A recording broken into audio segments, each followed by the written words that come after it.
बिस्मिल्लाहिर्रहमानिर्रहीम। Programme public talk Waseem Chaudhary के साथ में आपको खुश आमदीद कहते हैं। मेरे साथ स्टूडियो में ज्वाइन किया है बैरिस्टर कसवर वड़ाई साहब, जो कि माहिर कानून है पाकिस्तान लाहौर से।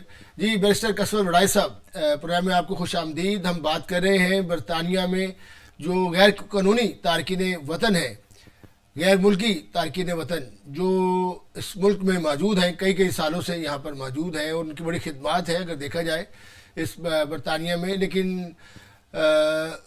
अनफॉर्चुनेट उनके साथ ये है कि उनके पास यहाँ का बरतानिया का कुछ स्टेटस नहीं है। अब नई हुकूमत जो है एंडी बर्नम की क़यादत में बन गई है। तमाम जो इस वक्त वज़ीर हैं वो दिन रात बरतानिया के वज़ीर-ए-आज़म समेत लंदन और मैनचेस्टर में काम हो रहा है। और जो सबसे बड़ा एक इम्पॉर्टेंट जो बरतानवी सियासत में इमिग्रेशन जो है, इसका बड़ा एक इम्पॉर्टेंट रोल है। इमिग्रेशन की होम सेक्रेटरी जो है वो वही है जो सर की स्टामर के दौर में थी। उन्हीं पॉलिसीज़ को, बहुत ज़्यादा सख्त पॉलिसीज़ थी जिस पर लेबर पार्टी को कहा गया कि उन्होंने बाई इलेक्शन में और जो बड़े बड़े लोकल इलेक्शन भी हुए शहरों में, बड़े बड़े शहरों में जो है नुकसान हुआ लेबर पार्टी का, लेकिन उन्होंने पॉलिसीज़ में कोई नरमी नहीं की। अब चूँकि हुकूमत ने 10 साल प्लान दिया है, लेकिन इमिग्रेशन के हवाले से उन्होंने वही पॉलिसीज़ रखी हैं। कोई वाज़ेह बात जो है अभी तक प्राइम मिनिस्टर तकरीबन 2 हफ्ते से यहाँ पर मौजूद हैं। कल भी जो गुजर गई है वो वहाँ पर गए डोवर में और उन्होंने काफ़ी वक्त वहाँ पर गुजारा इलीगल माइग्रेंट्स की रोकथाम को रोकने के लिए। लेकिन अभी तक कोई ऐसा पॉलिसी स्टेटमेंट जो है नई हुकूमत की तरफ से नहीं आया कि जो गैर कानूनी तारकिन वतन हैं उनका मुस्तकबिल क्या होगा। लेकिन होम सेक्रेटरी की तरफ से ये स्टेटमेंट आ चुका है कि जो असाइलम सीकर्स हैं उनके लिए स्पीडी केसेस ट्रायल होंगे, जिसका असाइलम अप्रूव होगा उसको रखा जाएगा, जो नहीं होगा उसको वापस भेज देंगे। और ज़्यादातर तो वापस ही कह रहे हैं भेजेंगे। 45,000 वो लोग हैं, फिर जो एप्लीकेशन रिजेक्ट्स होंगी, फिर उसके बाद जो 50,000 बंदा खाएगा। तो एक बहुत बड़ा पंडोरा बॉक्स है इधर इस मुल्क के अंदर। गैर कानूनी तारकिन वतन को वो हल करने के लिए इसके ऊपर काम कर रहे हैं। लेकिन होम सेक्रेटरी ने भी उनसे टाइम मांगा है। उन्हें उस वक्त कहा जा रहा था कि इनको चांसलर बनाया जा रहा है, लेकिन उन्होंने होम सेक्रेटरी बनना ही पसंद किया है और गवर्नमेंट ने भी उनको यहीं पर रखा है कि उनकी वजह से काफ़ी इमिग्रेशन बेहतर हुई है और नंबर्स जो हैं वो भी कम हुए हैं। माइग्रेशन जो है वो 82% जो है वो कम हुई है, लोग आना कम हुए। अब यहाँ से जाने वाले भी जो है वो बड़े बड़े जहाज़ भर के भेजे जा रहे हैं। प्लानिंग हो रही है, स्टाफ डबल किया जा रहा है, जो है मुल्कों के साथ बातचीत चल रही है जो मुजरमान को, जिन गैर मुल्की लोगों को वापस करना है। तो ये बड़ा प्लान जो है ये क्या होगा और कौन कौन लोग इस ज़मरे में आते हैं और आप क्या समझते हैं किस तरह से ये इतने हज़ारों लाखों लोगों को डिपोर्ट करेंगे? टीचर साहब, सबसे पहले जो इस गवर्नमेंट ने प्लान दिया था कि हम 2 लाख लोगों को या 10 लाख लोगों को हम डिपोर्ट करेंगे, तो वो इमिनेंट या अर्जेंट नहीं रिमूवल या डिपोर्टेशन होती। पहले भी इसके ऊपर आप प्रोग्राम कर चुके हैं। जी जी। वो उनका 10 साल का प्लान था कि हम हर साल 50,000 लोगों को डिपोर्ट करेंगे। ठीक है। अब जो गवर्नमेंट चाहती है कि 10 सालों में हमने इतने लाख लोगों को डिपोर्ट करना है, स्टेप बाय स्टेप करना है, उसके लिए वो डिफरेंट प्रोसीजर्स बना रहे हैं। उसमें इंसेंटिव भी रख रहे हैं कि अगर एक ग्रुप ऑफ फैमिली है जिसके अंदर 3 लोग हैं, हस्बैंड वाइफ और एक बच्चा है, तो उनको वो कहते हैं कि हम आपको 15 से 20,000 पाउंड देंगे, तो आप यहाँ से तशरीफ ले जाएं। तो एक तो डिपोर्टेशन जो है वो वॉलंटरी उन्होंने रखी है कि उसके अंदर जो जाने के लिए उनके खर्चात हैं वो गवर्नमेंट पैसे देने के लिए तैयार है। इस वक्त भी वो स्कीम मौजूद है, अगर कोई उसका फ़ायदा लेना चाहे, और बहुत से लोग उसका फ़ायदा, इंडियंस और बांग्लादेश के लोग और कुछ पाकिस्तानी भी उसका फ़ायदा, श्रीलंकन्स लेते हैं और वो अपने पेमेंट लेते हैं और वापस आ जाते हैं। दूसरा इन्फोर्स्ड रिमूवल है। वॉलंटरी के बाद सेकंड क्या प्रोसीजर होगा, इन्फोर्स्ड रिमूवल। उसमें वो ये करेंगे कि जो लोग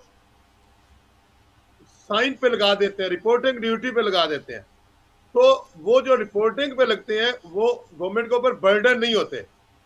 वो अपने घरों में रहते हैं, प्राइवेट रहते हैं, साइन करते रहते हैं, तो गवर्नमेंट जब भी टाइम लगेगा उनको करेगी। लेकिन तीसरे नंबर पे जो लोग हैं जो इन्फोर्स रिमूवल में फर्स्ट प्रायोरिटी के ऊपर आएंगे वॉलंटरी के बाद, वो है जो not in contact with the home office, home office की रिपोर्टिंग ड्यूटीज परफॉर्म नहीं कर रहे। नंबर 2, जिस एड्रेस पे बेल कंडीशन दी गई थी कि आपने फलां एड्रेस पे रहना है, उस एड्रेस पे नहीं रह रहे, और तीसरी बात यह है कि जब भी इन्फोर्समेंट विजिट्स होते हैं तो उनको जब अरेस्ट कर लिया जाता है तो उनके पास पुराने जितने भी उनके केसेस हैं वो खत्म हो चुके होते हैं, उनके अपील राइट्स एग्जॉस्ट हो चुके होते हैं, उनके पास कोई फर्दर एप्लीकेशन भी पेंडिंग नहीं होती। उन लोगों को पकड़ के डिटेंशन सेंटर के अंदर जो है वो रखा जा रहा है और उन लोगों को as soon as possible deportation शुरू हो चुकी है, जो कि मीडिया में नहीं आ रही, लेकिन वो आला के साथ बड़े सोफिस्टिकेटेड वे के साथ इन लोगों को इनफोर्स्ड रिमूवल जो है वो हो रही है और वो लोग जा रहे हैं। तो ये जो तीन तरीके, जो वॉलंटरी और कुछ रिपोर्टिंग और कुछ नॉन रिपोर्टिंग पर्सनल हैं, उनको नंबर 1 पे वो रख के रिमूवल जारी सारी है और वो ये करेगी गवर्नमेंट में, हर सूरत करेगी, क्योंकि इनकी बका इसी में। अगर ये नहीं करेंगे तो रिफॉर्म पार्टी का जो एजेंडा है वो गालिब आ जाएगा और इनको अगले इलेक्शन के अंदर शिकस्त हो सकती है। अच्छा बैरिस्टर कसर राय साहब, यकीनन हुकूमत कर रही है और सर कीर स्टार्मर की जो पॉलिसी थी सालम को लेकर, जिनको होटल्स में स्टे दिए गए थे, जिस पर फार राइट ग्रुप्स ने प्रोटेस्ट किए थे, तो उनको होटलों से निकाल कर बैरकों में और डिफरेंट जो है दिगर जगहों पर घरों में उनको रखा जा रहा है अब। और अभी तक ये प्रोसीजर चल रहा है, चूँकि ये 1 महीने में या 2 महीने का प्रोसीजर तो नहीं है, जिस तरह आपने कहा कि ये हज़ारों लाखों लोग हैं, इनको फिर एक तरीके से स्मूथली जो है वो ऑपरेशन जारी है। और होटलों में से भी जितने भी जो साइलम सीकर्स थे उनको निकाल कर पनाह गज़ीनों को मुख्तलिफ़ कैंप्स में, घरों में, स्ट्रीट्स में ऐसे जो सेंटर्स लिए गए हैं, ऐसी बिल्डिंग ली गई हैं जिनमें उनको रखा जा रहा है। चूँकि अब उनको निकाला तो नहीं जा सकता, बरतानिया का चूँकि इंसानी हकूक़ का नंबरदार भी है और यहाँ पर पनाह गज़ीनों को, जिस तरह आपने कहा कि कई सदियों से यहाँ पर ये निज़ाम चल रहा है कि यहाँ पर वेलफेयर स्टेट सिस्टम में उनको वेलकम किया जाता है। अगर जिसको वेलकम ना किया जाए तो आइन के आर्टिकल 8 के तहत यहाँ पर केसेस भी गवर्नमेंट के ख़िलाफ़ हो जाती हैं, यूरोपियन जो है ह्यूमन राइट्स कमीशन में या बरतानिया के अंदर कि जी इसके साथ इंसानी हकूक़ की खिलाफ वर्जी हुई है।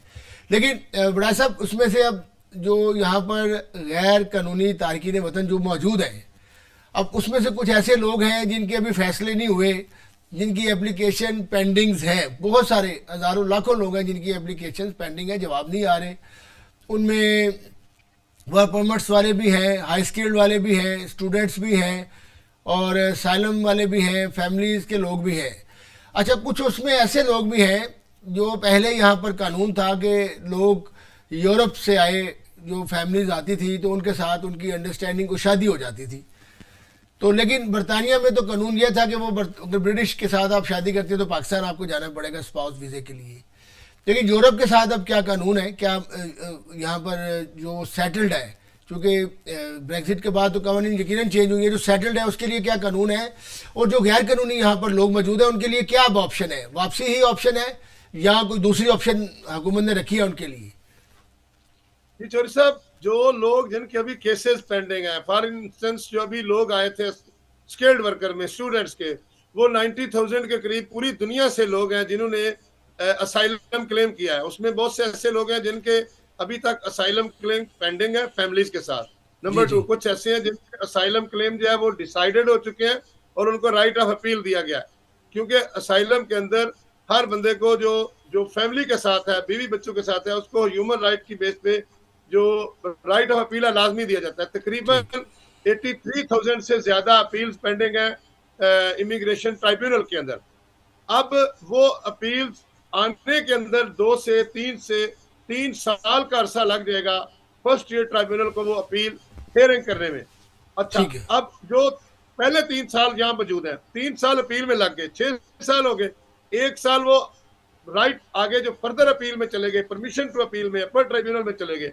तो 7 साल के बाद तो अगर उनके यहाँ बच्चे पैदा हुए हैं और बच्चे को रहते हुए यहाँ 7 साल हो चुके हैं, तो यहाँ का एक कानून है फैमिली एंड प्राइवेट लाइफ में कि कोई बच्चा जो यूके में आए अंडर 18 हो, नंबर 1 यहाँ पैदा हो जाए या बेशक बाहर से आया हो, अंडर 18 हो और उसने कंटिन्यूअस अपनी जिंदगी के 7 साल यूके में गुजार लिए हो, तो कानून इजाजत देता है कि वो यहाँ पे एप्लीकेशन लीव टू रिमेन के लिए अलोंग विद पेरेंट्स कर सकता है। तो बहुत से लोग, अच्छा तो ये अच्छा बड़ा साहब ये कैटेगरी होगी। अब जो सिंगल बंदा है वो स्टूडेंट या किसी और कैटेगरी में स्किल्ड वर्कर की कैटेगरी में आया है, उसका भी केस चल रहा है, उसका फैसला आना है, तो क्या वो ये समझते हैं, लोग समझते हैं कि जी शादी करके शायद उसको यहाँ पे कोई ऐसा कानून मौजूद है कि स्टे मिल सकता है, या क्या आप समझते हैं कि उसको वापस अपने मुल्क में या यूरोप में जाना होगा जब से ब्रेग्जिट हुआ है?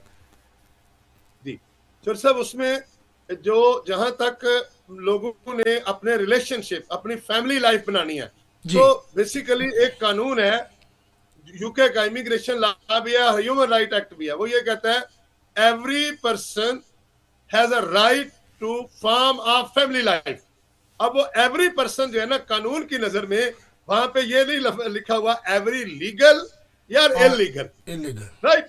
और एवरी पर्सन में मेल वुमेन, उसमें बॉय गर्ल दोनों आते हैं, दोनों जेंडर जो है दोनों है। So every person inside the UK has a right to form a family life. तो जो भी सिंगल्स आइदर जेंडर मेल और फीमेल वो यहाँ पे रहते हैं, और यहाँ पे रहते हुए उनकी किसी अच्छी फैमिली के अंदर या किसी के साथ डायरेक्ट अंडरस्टैंडिंग हो जाती है और उनकी एक फैमिली लाइफ वो फॉर्म कर लेते हैं।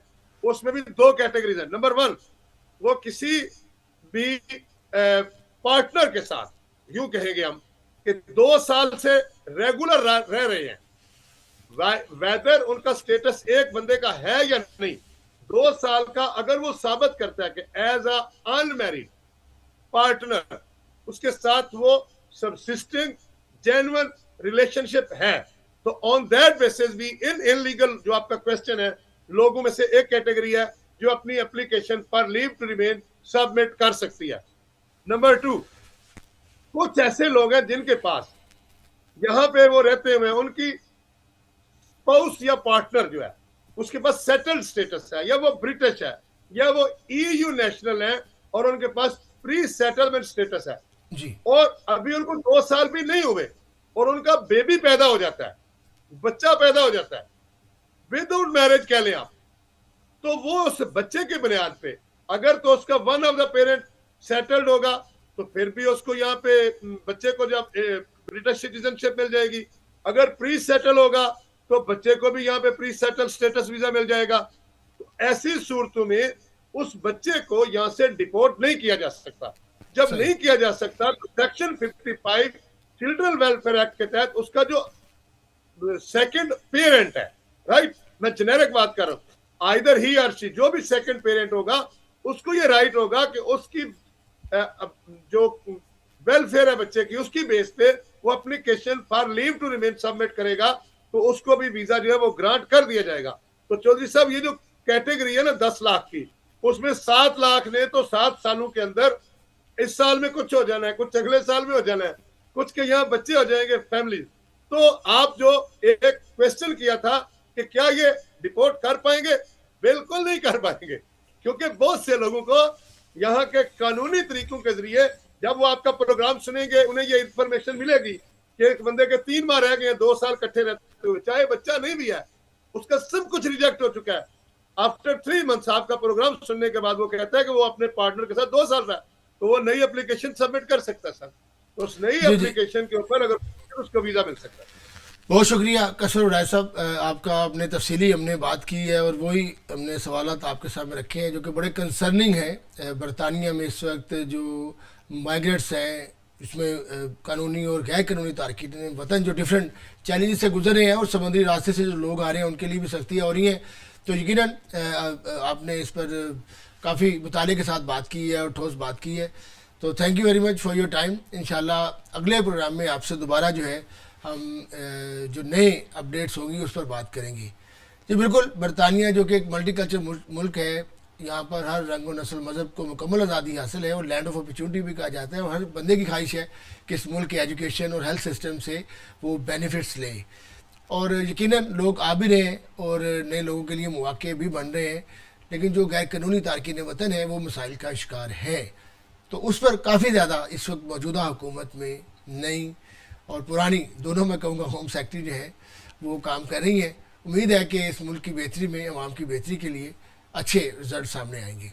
तो इस बात के साथ इजाज़त दीजिए कि आप जहाँ कहीं भी हैं अपना ख़ास ख्याल रखें। इंशाल्लाह कल एक नए टॉपिक के साथ आपसे दोबारा मुलाकात होगी। तब तक के लिए अल्लाह हाफिज़।